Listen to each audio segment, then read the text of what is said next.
My name is Maurizio Cinquegrani, and I'm a lecturer in film at the School of Art at the University of Kent. I'm working on a book titled Journey to Poland, Documentary Landscapes of the Holocaust, that looks at the ways in which space has been used in recent Holocaust documentaries. And this is really what I would like to talk about here today. But before documentaries, I just wanted to mention a fiction film, Ida, that came out just a couple of years ago, and that was made in Poland and became enormously successful with Western audiences and critics alike. That film was about a young woman, a nun, who investigates her Jewish heritage and, more specifically, what happened to her family during the war. I found that film particularly striking, also because it reminded me of the narrative structure of several documentaries that I'm currently studying. One of them in particular is titled Birthplace and was directed in 1985 by Paweł Wojcinski.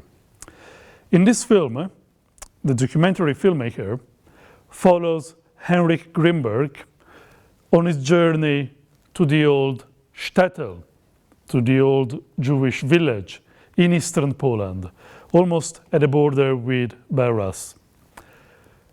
Grimberg became a writer in the meantime and moved to the west, and only at this stage he went back to Poland to investigate what happened to members of his family during and just after the war.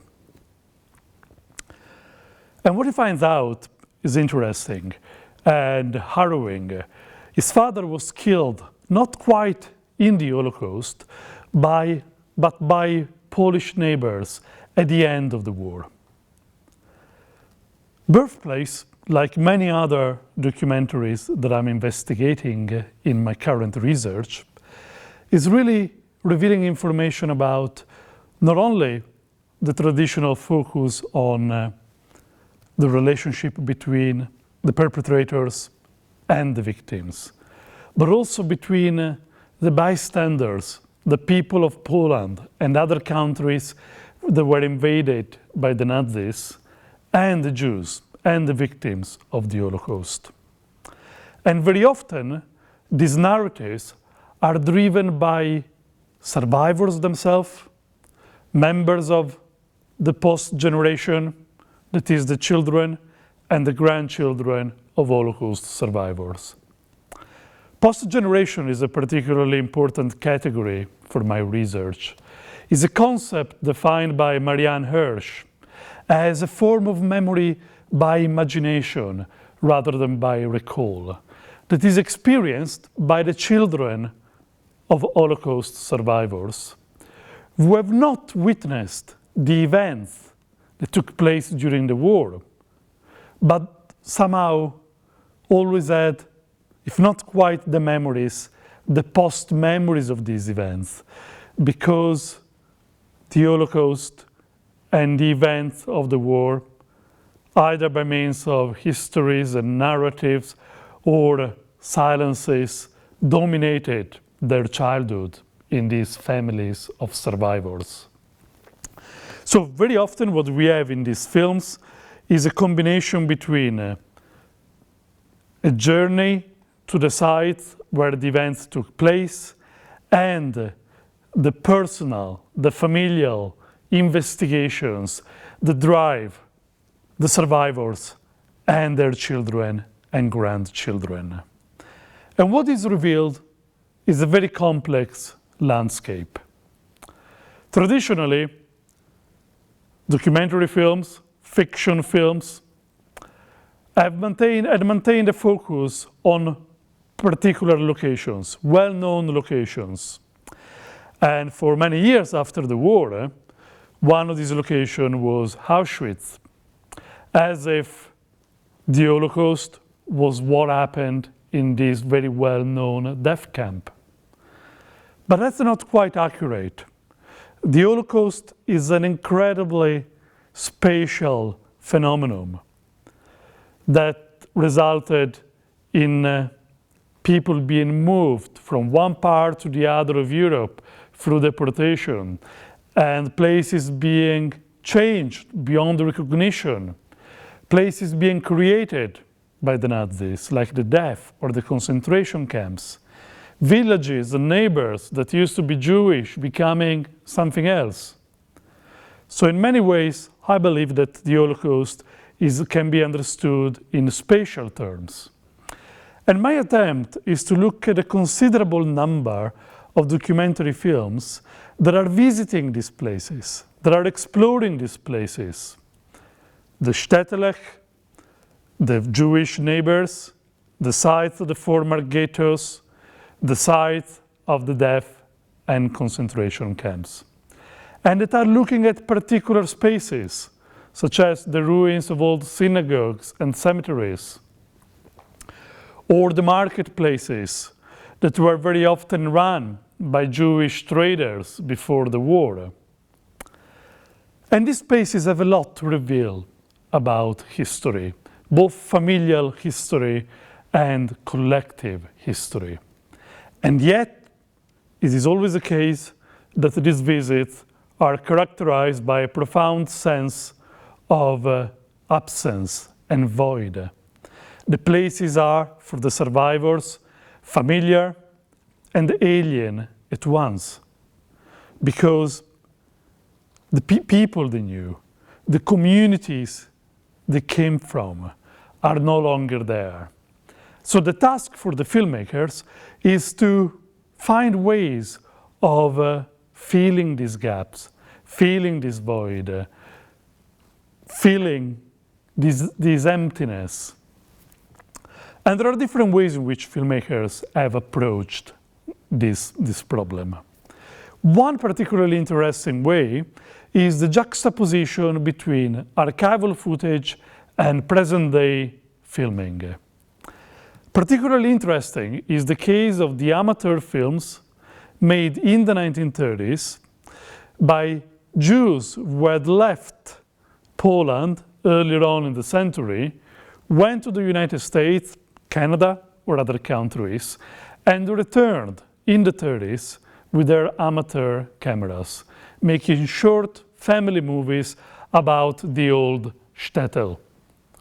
Little did they know that that world was on the brink of annihilation, and that soon the shtetl, the Jewish neighborhoods, would disappear in the Holocaust. So what we are left with is remarkably interesting footage, amateur footage, that capture this world just before it vanished. So several filmmakers combine this material with present-day footage of the exact same location to provide a sense of the distance between past and present, but also to try to bridge this gap. But that's not the only way. Arguably, the most famous and celebrated Holocaust documentary is Claude Lanzmann's Shoah, made between 1975 and 1985. A film that rejects, in its 9-hour length, rejects the use of archival footage and returns to the sites of the Holocaust, in particular, the sites of the death camps. Sites that are defined by Claude Lanzmann as known sites of memory, because they are not recognizable anymore. They've disappeared. The Nazis destroyed them before they left Poland. So what did Lanzmann did? As he rejects the use of archival footage that doesn't even exist anyway for these camps, what did he do? He actually based his attempt to fill the void, the emptiness, to answer these absences by using testimonies and site-specific witnesses that can tell the viewer what happened in these places. What he creates, therefore, is a rather extraordinary mosaic of testimonies that are all anchored to the places where the events took place. It all happened in 1978, when he was taken on a car to see the monument that occupies the ground of Treblinka's death camp today. And the sight left him cold. But driving back towards the station of Malkinia and then Warsaw, he saw a sign on the road reading Treblinka. There was a village called Treblinka. He realized Treblinka exists, that is still here. The past is still very much inscribed in the present. Someone who was here as a young man might just be middle-aged by now, or an elderly man, but it's in the present that we need to find the ways to fill this void, to fill the emptiness. So what it did was to combine these places with the testimonies, whereas other filmmakers combined present-day footage of the places with archival material, with amateur films made in the 30s. But what many of these documentaries have in common is the fact that they are all based on the idea of a physical exploration of the sites. They're all based on the idea of journey.